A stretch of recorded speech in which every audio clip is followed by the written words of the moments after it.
አዲስ ዓመት አዲስ ነገር ከሌለው ምኑን አዲስ ዓመት ሆነ? ሁልጊዜም እንደምንለው ከደንበኞቻችን የምንፈልገው እርካታን ብቻ ነው እንላለን። ለአዲሱ ዓመት ደግሞ ከእርካታ ጋር ታላቅ ደስታን ጨመርንበት።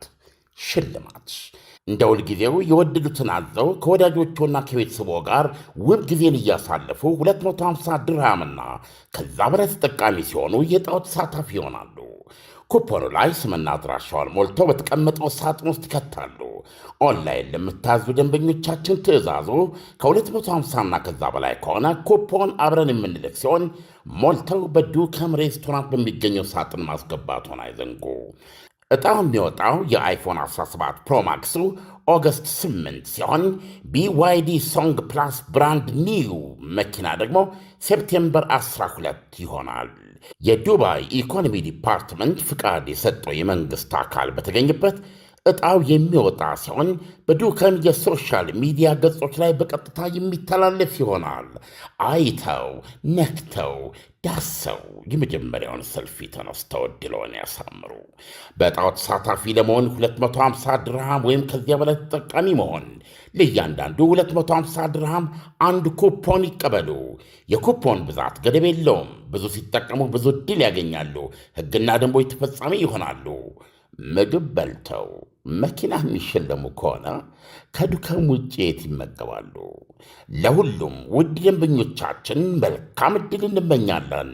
ዱከም ዱባይ። ጤና ይስጥልን አድማጮች፣ ይህ አዋዜ ልዩ ላልሰማችሁ ነው። ከመረጃዎቹ ጋር አብርሃም መኳንንት ነኝ። ፕሬዚዳንት ትራምፕ ከኢራን ጋር ያለው ሙሉ ጦርነት ዳግም ሊቀሰቀስ እንደሚችል እርግጠኛ እንዳልሆኑ ተናገሩ። ፕሬዚዳንት ትራምፕ ቤንያሚን ኔታንያሁን ታላቅ የጦርነት ጊዜ መሪ ሲሉ አወድሰዋቸዋል። በቬኔዙዌላ በደረሰው የመሬት መንቀጥቀጥ የሟቾች ቁጥር ከ3800 በላይ ከፍ ማለቱ ተነግሯል። እነዚህና ሌሎች ጉዳዮችን በዝርዝር እናስደምጣችኋለን። አብራችሁን ይቆዩ። በካሜኒ ቀብር ወቅት ይገደሉ እንደነበር የኢራን መሪዎች ስጋት ላይ ነበሩ ሲሉ ፕሬዚዳንት ትራምፕ ተናገሩ። የአሜሪካው ፕሬዚዳንት ዶናልድ ትራምፕ በሁለቱ ሀገራት መካከል ለተቀሰቀሰው የቅርብ ጊዜ የውጥረት መባባስ ኢራንን ተጠያቂ አድርገዋል። ፕሬዚዳንቱ አክለውም ቴህራን የሚሳኤል ጥቃት ከመሰንዘሩ አስቀድሞ በቀድሞ የበላይ መሪ አያቶላህ አሊ ካሜኒ የቀብር ስነስርዓት ወቅት የረፍት ጊዜ ጠይቃ እንደነበርም አንስተዋል። ትራምፕ ለጋዜጠኞች በሰጡት መግለጫ የቀድሞ መሪያቸውን ለመቅበር ከድርድሩ የረፍት ጊዜ ጠይቀው ነበር። ወደ ካሜኒ ቀብር ለመሄድ ስለፈለጉ ፍቀዱላቸው አልኩኝ፣ እነርሱ ግን ወዲያውኑ ሚሳኤል መተኮስ ጀመሩ ሲሉ ተናግሯል። ፕሬዚዳንት ትራምፕ በጦርነቱ መጀመሪያ ቀን ካሜኒ በአሜሪካና በእስራኤል ጥምር ጥቃት መገደላቸውን ያረጋገጡ ሲሆን በእርግጥ እኛ ገድለነዋል፣ ስለዚህ ነገሩን ከዚህ አንጻር መመልከት ያስፈልጋልም ብለዋል። በተጨማሪም ኢራን በቀብር ወቅት አሜሪካ ሌሎች መሪዎቿን እንዳታጠቃባት ተማጽና እንደነበርም አንስተዋል። እኛም አንገድላችሁም ስንል ምላሽ ሰጥተን ነበር ሲሉ አስታውቀዋል። ፕሬዚዳንት ትራምፕ ከኢራን ጋር ዳግም ጦርነት ሊቀሰቀስ እንደሚችል እርግጠኛ እንዳልሆኑ ተናገሩ። ፕሬዚዳንቱ አክለውም እንዲህ አይነት ሁኔታ ቢፈጠር አሜሪካ በጣም በፍጥነት ታሸንፋለች ብለዋል። የአሜሪካው ፕሬዚዳንት ዶናልድ ትራምፕ ከኢራን ጋር ያለው ሙሉ በሙሉ ወታደራዊ ግጭት ዳግም ሊቀሰቀስ እንደሚችል ከመናገር ተቆጥበዋል። በቱርክ ከተደረገው የኔቶ ጉባኤ ማጠናቀቂያ በኋላ በአውሮፕላናቸው ውስጥ ለጋዜጠኞች በሰጡት መግለጫ አሜሪካ ወደ ሙሉ ጦርነት እየተመለሰች እንደሆነ ለቀረበላቸው ጥያቄ አላውቅም ሲሉ ምላሻ ቸውን ሰጥቷል። ሆኖም ግን እንዲህ አይነት ሁኔታ ከተፈጠረ አሜሪካ በጣም በፍጥነት ታሸንፋለች ሲሉም ገልጸዋል። አሜሪካና እስራኤል የካቲት 28 ከኢራን ጋር ጦርነት የጀመሩ ሲሆን በሰኔ ወር ዋሽንግተንና ቴህራን ሊባኖስን ጨምሮ በሁሉም ግንባሮች ላይ አስቸኳይ የተኩስ አቁም ስምምነት የሚያደርግ የመግባቢያ ስምምነት ተፈራርመው ነበር። ይሁን እንጂ ሐምሌ 8 ላይ ትራምፕ ቴህራንን የሁለትዮሽ ስምምነቶችን ጥሳለች ሲሉ ከሰዋል። ከኢራን ጋር የተደረገው የተኩስ አቁም ስምምነትም ከአሁን በኋላ ተግባራዊ እንደማይሆንም በይፋ ተናግረዋል። በቬኔዙዌላ በደረሰው የመሬት መንቀጥቀጥ የሟቾች ቁጥር ከ3811 በላይ መድረሱ ተነገረ። ፕሬዚዳንት ጆርጅ ሮድሪጌዝ 16740 ሰዎች መቁሰላቸውን ተናግረዋል። በቬኔዙዌላ በደረሰው አስከፊ የመሬት መንቀጥቀጥ የሟቾች ቁጥር 3811 ማለፉን ፕሬዚዳንቷ ተናግረዋል። ሮድሪጌዝ እንዳሉት እስከ 16740 የሚደርሱ ሰዎች የቆሰሉ ሲሆን 17907 የሚሆኑ ደግሞ ቤት አልባ ሆነዋል። በአጠቃላይ 190 ህንፃዎች ሙሉ በሙሉ የወደሙ ሲሆን 856 ህንፃዎች ላይ ደግሞ ከፍተኛ ጉዳት ተመዝግቧል። በፍለጋና ማዳን ስራዎች ወቅት እስከ 6462 የሚደርሱ ሰዎችን ማዳን ተችሏል ነው የተባለው። 27398 የሚሆኑት ደግሞ በሆስፒታሎችና በሕክምና ተቋማት ውስጥ ሕክምና አግኝተዋል። ለአስጊ ሁኔታ ለተጋለጡ 86794 አባወራዎች ድጋፍ የተደረገ ሲሆን ጉዳት ለደረሰባቸው ወገኖችም 9600 ቶን ምግብ መከፋፈሉ ተዘግቧል። የመሬት መንቀጥቀጡ ቬኔዙዌላን ያናወጠው ሰኔ 24 ምሽት ላይ እንደነበር ይታወሳል። በግምት የ40 ሰከንድ ልዩነት ያላቸውና መጠናቸው በሬክተር ስኬል 7.2 እና 7.5 የሆኑት ሁለት ተከታታይ የመሬት መንቀጥቀጦች መመዝገባቸው ይታወሳል።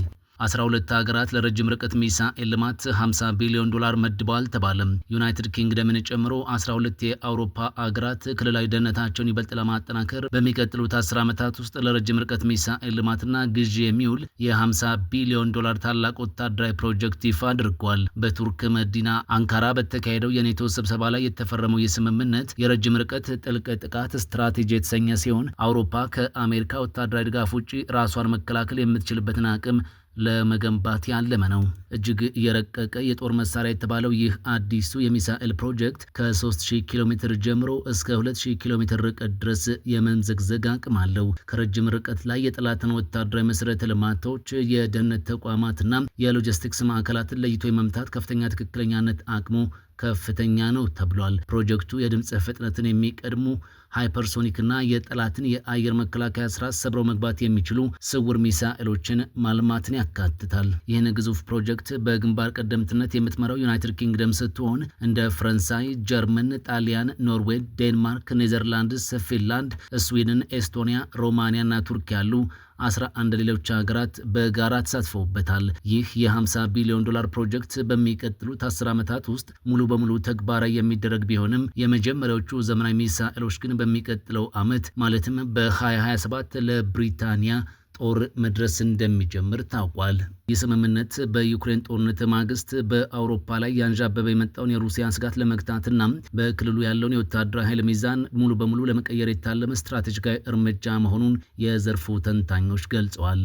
ፕሬዚዳንት ትራምፕ ቤንያሚን ኔታንያሁን ታላቅ የጦርነት ጊዜ መሪ ሲሉ አወደሱም። የአሜሪካው ፕሬዚዳንት ዶናልድ ትራምፕ ለእስራኤሉ ጠቅላይ ሚኒስትር ቤንያሚን ኔታንያሁ ያላቸውን አድናቆት ገልጸዋል። ኔታንያሁን ታላቅ የጦርነት ጊዜ ጠቅላይ ሚኒስትር ሲሉም ጠርተዋቸዋል። ፕሬዚዳንቱ አክለውም በታሪክ ውስጥ ለእስራኤል እንደሳቸው ውለታ የዋለ ሌላ መሪ እንደሌለም ተናግረዋል። ትራምፕ ዋሽንግተን ኢየሩሳሌምን የእስራኤል ዋና ከተማ አድርጋ በይፋ ማሳወቋን በምሳሌነት በመጥቀስ እንደኔ ለእስራኤል የሰራ ማንም የለም ሲሉ ተናግረዋል። ካለፈው የአመራር ዘመናቸው ጀምሮ ከኔታንያሁ ጋር በቅርበትና በትብብር ሲሰሩ እንደነበርም ተናግረዋል። ኔታንያሁ በድጋሚ እንዲመረጡ ፍላጎት እንዳላቸው የተጠየቁት ፕሬዚዳንት ትራምፕ በቀጥታ በሀገሪቱ የውስጥ ፖለቲካ ውስጥ ጣልቃ እንደማይገቡ ቢገልጹም ጠቅላይ ሚኒስትሩ ግን በጣም ጥሩ ስራ በመስራታቸው በሕዝባቸው ዘንድ ተወዳጅ መሆን እንደሚገባቸው ጠቁመዋል።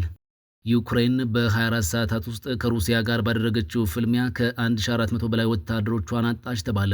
ዩክሬን ባለፉት 24 ሰዓታት ውስጥ በሁሉም የግንባር ቀጠናዎች ከሩሲያ ኃይሎች ጋር ባደረገችው ውጊያ ወደ 1450 የሚጠጉ ወታደሮቿን በሞት አጥታለች። የሩሲያ ጦር ባለፉት 24 ሰዓታት በዩክሬን ውስጥ እያካሄደ ባለው ልዩ ወታደራዊ ዘመቻ የዩክሬን ጦር የሎጂስቲክስ ማዕከላትን፣ የመጓጓዣ መሰረተ ልማቶችንና የጠላት ጦር የሰፈረባቸውን ቦታዎች መምታቱን የሩሲያ መከላከያ ሚኒስቴር ይፋ አድርጓል። ሚኒስቴሩ ባወጣው መግለጫ የሩሲያ የጦር ምድቦች ኦፕሬሽናል ወይም ታክቲካል አውሮፕላኖች፣ ተተኳሽ ሰው አልባ አውሮፕላኖች፣ የሮኬትና የመድፍ ጦሮች በ157 ቦታዎች ላይ የሚገኙትንና የዩክሬን ጦር የሚጠቀምባቸውን የሎጂስቲክስ ማዕከላት፣ የነዳጅ የኃይልና የትራንስፖርት መሰረተ ልማቶች፣ የጥይት ማጠራቀሚያዎች እንዲሁም የዩክሬን የታጠቁ ኃይሎችና የውጭ ሀገር ቅጥረኛ ወታደሮች በጊዜያዊነት የሰፈሩባቸውን ቀጠናዎች መተናቸዋል ብሏል። የሩሲያ ኃይሎች በዩክሬን ወታደራዊ ኢንዱስትሪ ቦታዎች ላይ በአንድ ጀንበር የአጸፋ ጥቃት ሰንዝረዋል። ዩክሬን በሩሲያ ግዛት ውስጥ በሚገኙ ሲቪል ተቋማት ላይ ለፈጸመችው ጥቃት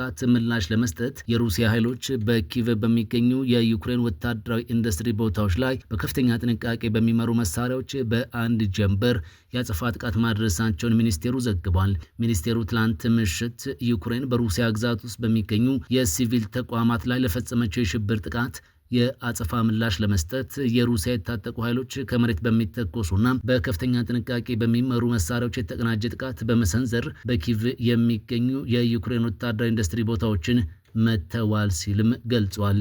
የሩሲያ መከላከያ ሚኒስቴር በዩክሬን ስላለው ልዩ ወታደራዊ ዘመቻ ካወጣው የቅርብ ጊዜ መረጃ መረዳት እንደሚቻለው የዩክሬን ጦር ባለፉት 24 ሰዓታት ውስጥ በሁሉም የግንባር ቀጠናዎች ከሩሲያ ኃይሎች ጋር ባደረገው ውጊያ ወደ 1450 የሚጠጉ ወታደሮችን አጥቷል። የቅርብ ጊዜው መረጃ እንደሚያሳየው የዩክሬን ጦር በሩሲያ የጦር ምድብ ሰሜን የኃላፊነት ቀጠና ውስጥ 200 የሚጠጉ ወታደሮችንና አንድ የታጠቁ ወታደሮችን ማጓጓዣን፣ በጦር ምድብ ምዕራብ የኃላፊነት ቀጠና ውስጥ ከ220 በላይ ወታደሮችንና በብሪታንያ የተሰራ የአየር መከላከያ ስርዓት እንዲሁም በጦር ምድብ ደቡብ የኃላፊነት ቀጠና ውስጥ ከ165 በላይ ወታደሮችንና 2 የታጠቁ የጦር ተሽከርካሪዎችን አጥቷል። ባለፉት 24 ሰዓታት ውስጥ የዩክሬን ጦር በሩሲያ የጦር ምድብ ማዕከል የኃላፊነት ቀጠና ውስጥ ከ360 በላይ ወታደሮችንና 3 የታጠቁ የጦር ተሽከርካሪዎችን፣ በጦር ምድብ ምስራቅ ደግሞ የኃላፊነት ቀጠና ውስጥ ከ455 በላይ ወታደሮችንና 3 የታጠቁ